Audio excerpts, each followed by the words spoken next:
Escobar ছিলেন কলম্বিয়ার একজন berüchtigte মাদক সম্রাট। তাকে ইতিহাসের সবচেয়ে প্রভাবশালী ও ধনী মাদক চোরাকারবারীদের একজন হিসেবে ধরা হয়।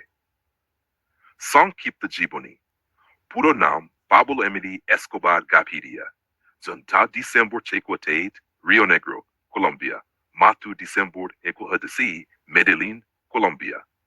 গুরুত্বপূর্ণ তথ্য: মাদক সাম্রাজ্য। তিনি 1920 দশকে মেডেলিন কার্টেল নামে একটি বিশাল মাদক সংস্থা গড়ে তোলেন। টাউনার কার্টেল আমেরিকা কোকেইনের প্রধান সরবরাহকারী ছিল।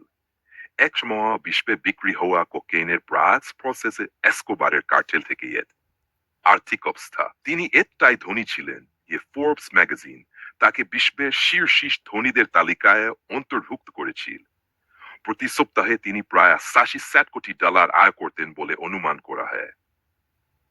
সামাজিক দানশীলতা: একদিকে তিনি ছিলেন হাঙ্কর অপরাধী, অন্যদিকে দরিদ্রদের সাহায্য করতেন, ঘর বানিয়ে দিতেন, রাস্তা ও হাসপাতাল করতেন।